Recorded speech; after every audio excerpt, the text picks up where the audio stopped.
দেখো, আজকে আমরা একটা ইন্টারেস্টিং জিনিস পড়ব।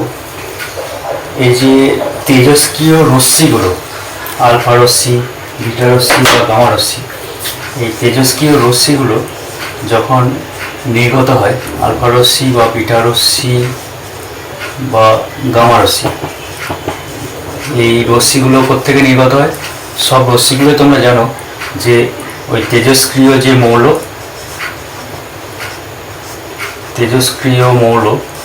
সেই তেজস্ক্রিয় মৌলের যে নিউক্লিয়াস, সেই নিউক্লিয়াস থেকেই এই রশ্মিগুলো নির্গত হয়। তেজস্ক্রিয় মৌল যেমন পড়েছো কি, uranium, thorium, polonium, radium, radon, এগুলো হচ্ছে নিষ্ক্রিয় এই তেজস্ক্রিয় মৌল। তো এই তেজস্ক্রিয় মৌলের যে নিউক্লিয়াস, সেই নিউক্লিয়াস থেকে আলফা রশ্মি, বিটা রশ্মি, গামা রশ্মি এসব জিনিসগুলো বের হয়। ঠিক আছে, এতটা তোমরা জানো। আলফা রশ্মি মানে কি? আলফা রশ্মি আসলে হচ্ছে হিলিয়ামের আয়ন 24 হিলিয়াম প্লাস প্লাস, এটা হচ্ছে আলফা রশ্মি। আচ্ছা, পজিটিভ, প্লাস প্লাস মানে পজিটিভ, কোথেকে বের হয়? নিউক্লিয়াস থেকে। ঠিক আছে, আলফা। আচ্ছা, বিটা রশ্মিটা কি? বিটা রশ্মি হচ্ছে ইলেকট্রন। গামা রশ্মিটি কি?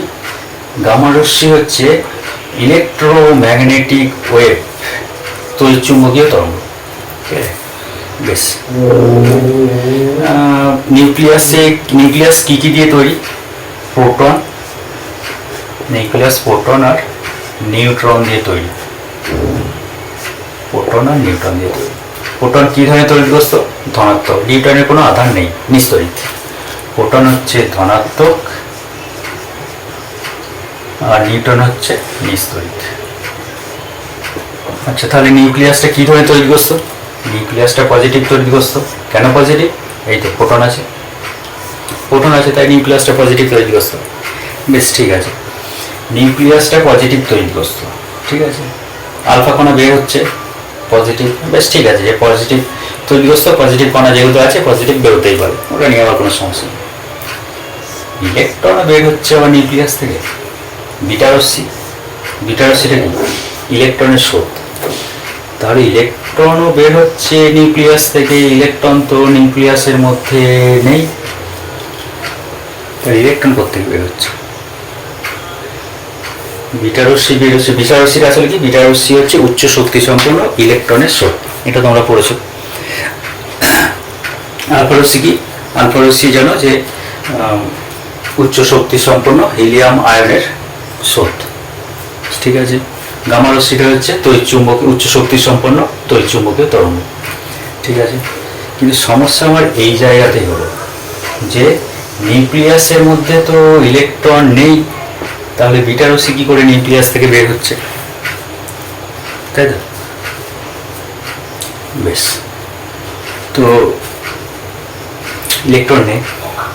এখানে যেটা ঘটে, কোশ্চেন এটা হতেও পারে যে নিউক্লিয়াসে ইলেকট্রন নেই, তবু সেখানে বিটা রশ্মি কি করে বের হচ্ছে? এর কারণটা কি শুনলাম? এর কারণ হচ্ছে নিউক্লিয়াসে কি আছে? নিউট্রন আছে, প্রোটন আছে। এই যে নিউট্রনগুলো আছে, সেই নিউট্রনগুলো ভেঙে যায়। ভেঙে কি তৈরি করে? প্রোটন তৈরি করে, ইলেকট্রন তৈরি করে। ঠিক আছে, আর অ্যান্টি নিউট্রিনো পার্টিকেল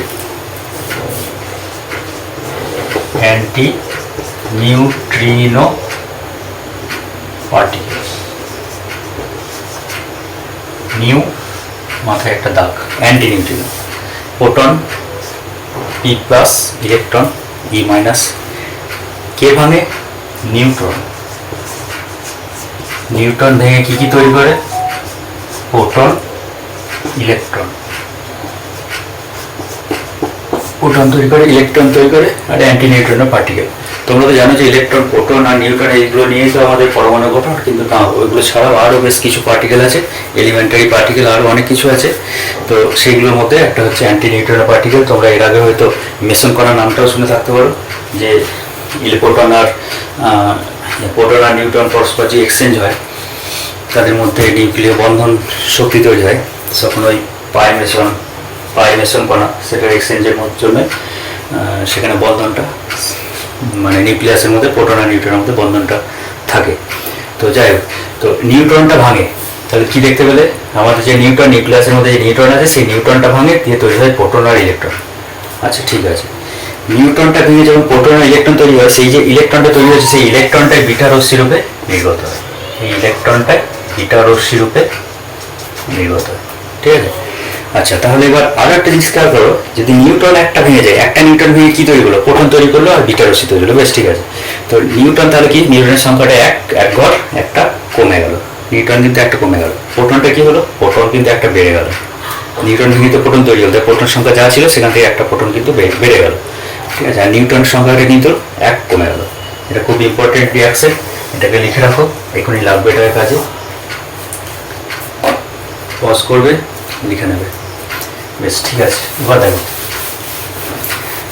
তাহলে যদি কোনো তেজস্ক্রিয় মৌল থেকে একটা বিটা কণা বেরিয়ে যায় তাহলে কি ঘটবে সেটা দেখা যাক। ধরো কোন একটা তেজস্ক্রিয় মৌল, আমি এক্স দিয়ে লিখি, এখানে আছে 92, এখানে আছে 235। তাহলে এখানে কি দেখতে পাচ্ছ, প্রোটন কটা আছে, প্রোটন হচ্ছে 92টা। ইলেকট্রন কটা আছে, প্রোটন যতগুলো ততগুলো ইলেকট্রন থাকে 92টা। নিউট্রন কটা আছে, নিউট্রন হবে 235 মাইনাস 92 মানে কত হলো 143, 143টা। ঠিক আছে, নিউট্রন। এবার এখান থেকে যদি একটা বিটা কণা বেরিয়ে যায় বা বিটা রশ্মি, বিটা কণা যদি বেরিয়ে যায় তাহলে কি ঘটবে, একটা বিটা কণা বেরিয়ে গেল। তাহলে একটা বিটা কণা যখন বেরিয়ে গেল তাহলে আমার কি হতে হবে, বিটা কণা বেরোনোর জন্য আমাকে তাহলে নিউট্রনটাকে ভাঙতে হবে। নিউট্রন ভেঙে আমার প্রোটন তৈরি হবে আর ইলেকট্রন তৈরি হবে। তাহলে নিউট্রন সংখ্যা যদি আমার একটা কমে যায়, নিউট্রন কটা ছিল, নিউট্রন ছিল 143টা। তাহলে এখন আমার নিউট্রন তৈরি হবে, নতুন যে মৌলটা তৈরি হবে তাতে নিউট্রন সংখ্যা হবে 143 মাইনাস 1 মানে 142। ঠিক আছে। তার নতুন যে মৌলটা তৈরি হবে তাতে নিউট্রন সংখ্যা হচ্ছে 142। আচ্ছা, প্রোটন সংখ্যা কত হবে, প্রোটন কিন্তু একটা বেড়ে গেছে, প্রোটন একটা বেড়ে গেছে। তাহলে ছিল কত প্রোটন, 92। তাহলে প্রোটন একটা বেড়ে গেল, 92 রাখে 93। ইলেকট্রন যা ছিল তাই থাকবে,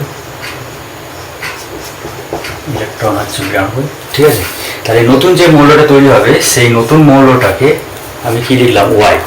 কেন ওয়াই লিখলাম, এক্স তো ছিল, বেশ ভালোই ছিল না, ওয়াই হবে, আলাদা হবে, এটা আলাদা এটাও আলাদা। কেন আলাদা সেটা দেখে নাও। আচ্ছা, নিচেতে আমরা কি লিখি, পরমাণু ক্রমাঙ্ক মানে প্রোটন সংখ্যা। প্রোটন সংখ্যা কত ছিল, 92, সেই জন্য 92 লিখেছিলাম। এখানে প্রোটন সংখ্যা কত হয়ে গেছে, 93। তাহলে এখানে আমার কি লিখতে হবে, 93 লিখতে হবে। এবার কোনো মৌলে যদি এই পরমাণু ক্রমাঙ্কটা যদি আলাদা হয় তাহলে মৌলটা তো অবশ্যই আলাদা হবে। নতুন মৌল, এটা নতুন মৌল তৈরি আছে, তাহলে এক্স আমি এখানে লিখতে পারবো না, আমাকে ওয়াই লিখতে হবে। ঠিক আছে, নতুন মৌল একটা, ওয়াই একটা নতুন একটা মৌল, আমি ধরে নিচ্ছি ওয়াই একটা নতুন মৌল, এক্সটা যেমন একটা মৌল, ওয়াই একটা নতুন মৌল। তাহলে তার 93 এখানে যদি আমার 92 থাকতো তাহলে কিন্তু আমাকে এক্স লিখতে হতো। ঠিক আছে, যেহেতু এটা চেঞ্জ হয়ে গেছে, 92 থেকে 93 হয়েছে, প্রোটন সংখ্যা 93 হয়েছে, 93। বেশ ঠিক আছে। এবার ওপরে কি লিখবো, ওপরে কি থাকে, ভর সংখ্যা। ভর সংখ্যা মানে কি, ভর সংখ্যা মানে হচ্ছে প্রোটন আর নিউট্রনের যোগফল। ঠিক আছে, তাহলে যোগ করো, 93 প্লাস 142 কত হবে, 3 দিয়ে 5, 235।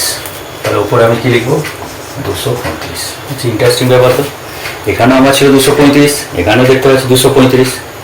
নিচেরটা একবার বেড়ে গেল, বিটা কণা বেরিয়ে গেল, যোগ হয়নি কিন্তু মাইনাস হয়েছে, বিটা কণা কিন্তু মাইনাস হয়েছে, বেরিয়ে গেছে, নির্গত হয়েছে, বিটা কণা নির্গত হয়েছে।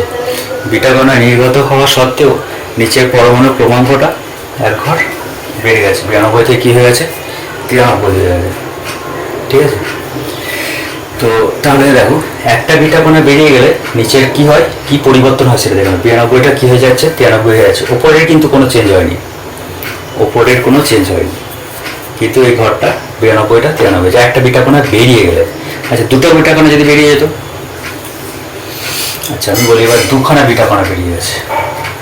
দুখানা বিটা কণা বেরিয়ে যাওয়া মানে সব দুটো করে,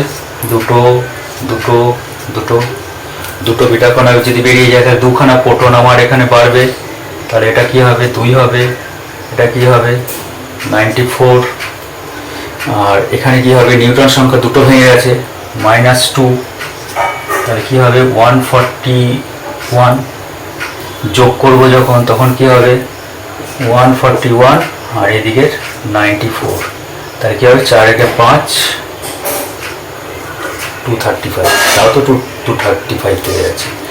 আর এখানটা কি হয়ে যাবে, দুখানা আমার 94, নতুন যে মৌলটা তৈরি হলো তাকে আমি লিখি জেড, নতুন যে মৌলটা, তার পরমাণু ক্রমাঙ্ক এখানে কি লিখবো 94, ওপরটা হচ্ছে 235, ঠিক আছে। দুখানা বিটা কণা বেরিয়ে গেলে কি অবস্থা হবে, এরকম নিচেটা হয়ে যাবে 94, দুটো বেরিয়ে গেছে, ওপরটা কিন্তু বিটা কণা যতই বেরিয়ে যাবে ওপরটা কিন্তু সবসময় একই থাকবে। তার কারণটা কি, তার কারণটা হচ্ছে এই জায়গাতে প্রোটন সংখ্যা যদি 2 বাড়ে নিউট্রন সংখ্যা 2 কমবে, এই দুটোতে যোগফল হচ্ছে ওপরটা। তাই যদি 3টে করে কমতো, এখানে যদি 3টে কমতো এখানেও 3টে কমতো, আর এখানে 3টে বাড়তো এখানে 3টে কমতো, তাই যোগফল কিন্তু সেই একই থাকবে, ওপরটা কিন্তু সবসময় একই থাকবে। নিচেটা যদি দুটো বিটা কণা বেরিয়ে যায় 2 ঘর বাড়বে, 5টা যদি বেরিয়ে যায় তাহলে 5 ঘর বাড়বে, ঠিক আছে। বেশ, তাহলে এটা হলো বিটা কণা বেরিয়ে গেলে এই অবস্থা হবে, ঠিক আছে। এবার আলফা কণার ক্ষেত্রে একবার দেখে নিই, আলফা কণা যদি বেরিয়ে যায় তাহলে কি ঘটবে সেটাকে একবার দেখে নিই। আলফা কণাটা আসলে কি, আলফা কণাটা আসলে হচ্ছে হিলিয়াম আয়নের স্রোত। আলফা কণা ধরো নতুন কোনো একটা মৌল X92 238, সেখান থেকে একটা আলফা কণা বেরিয়ে যাচ্ছে। আলফা কণা মানে কি, হিলিয়ামের আয়ন 24++, ঠিক আছে। তাহলে কি তৈরি হবে দেখো, আলফা কণা বেরিয়ে যাওয়া মানে কি, এটা নির্গত হচ্ছে, বেরিয়ে যাচ্ছে, আলফা কণা বেরিয়ে যাচ্ছে। আলফা কণা বেরিয়ে যাওয়ার মানে দেখো নিচেতে কত আছে 2, তাহলে 92 থেকে 2 কিন্তু কমে যাবে, মাইনাস হবে, 2 বেরিয়ে যাচ্ছে, আর ওপরে ভর সংখ্যা কত 4, তাহলে ওপর থেকে 4 মাইনাস হবে, তাহলে নিচেতে কত কমবে 2 কমবে, আর ওপরে কি কমবে 4 কমবে, কারণ হিলিয়াম আয়ন বেরিয়ে যাচ্ছে আলফা কণা। তাহলে 2 যদি বেরিয়ে যায়, নতুন যে মৌলটা তৈরি হবে নতুন একটা নাম দিতে হবে, তুমি তোমার ইচ্ছা মতো নাম দিতেই পারো। 2 যদি কমে যায় তাহলে এটা কি হবে 90, আর ওপরটা কি হবে 4 যদি কমে যায় 234, নতুন যে মৌল তৈরি হলো তাকে আমরা এইভাবে লিখতে পারবো।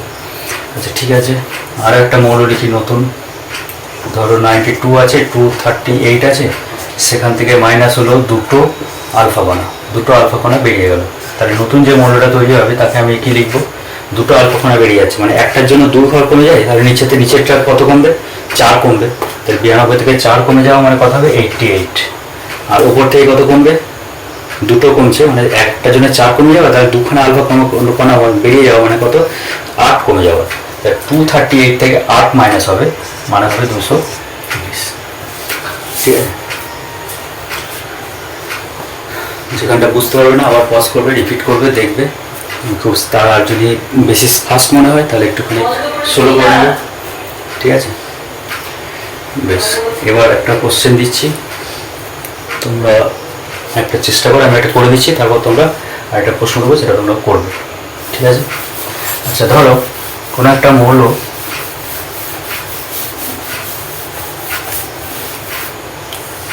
একটা মৌল দেওয়া আছে পি, এখানে লেখা আছে ধরো 92, ওপরটা দেওয়া আছে 238, সেখান থেকে বললো দুটো আলফা কণা আর 3টে বিটা কণা বেরিয়ে যাচ্ছে, নির্গত হচ্ছে, তাহলে নতুন যে মৌলটা হবে সেই মৌলটাকে আমরা কীভাবে প্রকাশ করবো। তাহলে এক কাজ করি, একসঙ্গে বেরিয়েছে দুটো আলফা 3টে বিটা, তাহলে এক কাজ করি, প্রথমে আমরা দুটো আলফা বের করে নিই, পি থেকে 92 238 থেকে আগে দুটো আলফা কণা বের করে দিই, তাহলে কী হবে আগে দেখে নিই। দুটো আলফা বেরিয়ে যাওয়া মানে কি, নিচেটা কত কমবে, আলফা মানে হিলিয়াম 24++, এটা মানে দুখানা আলফা, তার মানে 2 2 4 কমে যাবে, এখান থেকে 92 থেকে 4 কমে যাবে, 4 কমে গেলে কত হবে নিচে 88, আচ্ছা ওপরে থাকবে একটার জন্য 4, তাহলে দুটোর জন্য কত হবে 8, তার উপরে 8 কমে যাবে, মানে উপরটা হবে 230, আচ্ছা পি দিয়েছে, এখানে নতুন একটা মৌলের নাম আমি কিউ লিখে দিই, তাহলে দুটো আলফা বেরিয়ে গেলে যে নতুন পরমাণু তৈরি হবে সেটা হচ্ছে এটা। এবার কি করব, দুটো আলফা বেরিয়ে গেছে, এবার 3টে বিটা বের করবো এখান থেকে, আচ্ছা এবার এখান থেকে পরের স্টেপে করি, কিউ 88 230, এখান থেকে এবার 3টে বিটা বেরিয়ে যাচ্ছে, 3টা বিটা বেরিয়ে যাওয়া মানে কি, নিচেতে কী হবে বলেছিলাম, ভর সংখ্যাটা পরমাণু ক্রমাঙ্কটা 3 ঘর বেড়ে যাবে, ভর সংখ্যাটা যা ছিল তাই থাকবে। আচ্ছা নতুন যে মৌলটা হবে সেটা হচ্ছে আর, আচ্ছা নিচেটা কী হবে, 3খানা বিটা বেরিয়ে যাবে, না এক একটা বিটার জন্য কী হয় 1 ঘর করে বেড়ে যায়, তাহলে 88 তার সঙ্গে 3 যোগ হয়ে যাবে, তার কথা হবে 91, আর ওপরটা যা ছিল তাই থাকবে। তাই নতুন যে মডেলটা তৈরি হবে সেটা হচ্ছে এটা। মানে আমি এখানে কি লিখবো, নতুন মডেলের একটা নাম 230। ঠিক আছে, বেশ। তোমাদেরকে ঠিক এই ধরনের আরেকটা কোশ্চেন দিচ্ছি, তোমরা করবে, দিয়ে আমাকে কমেন্ট বক্সে জানিয়ে দেবে যে এর পরমাণু ক্রমাঙ্ক, নতুন যে মডেলটা তৈরি হচ্ছে তার পরমাণু ক্রমাঙ্ক কত আর ভর সংখ্যা কত। তা এরপরে একটা কোশ্চেন আমি বলি, লিখে রাখো A92-236, এখান থেকে 3টে আলফা কণা আর 4টে বিটা কণা বেরিয়ে গেল, নির্গত হলো। ঠিক আছে, তার ফলে ধরো নতুন যে মৌলটা তৈরি হয়েছে সেই মৌলটার নাম দিচ্ছি আমি সি। তাহলে যে সি মৌলের পরমাণু ক্রমাঙ্ক কত আর ভর সংখ্যা কত কি হবে সেটাকে বের করবে, দিয়ে আমাকে জানাবে। বেশ থাক, প্রিপারেশন নিয়ে যাও, পরীক্ষা অবশ্যই ভালো হবে সবার। ঠিক আছে।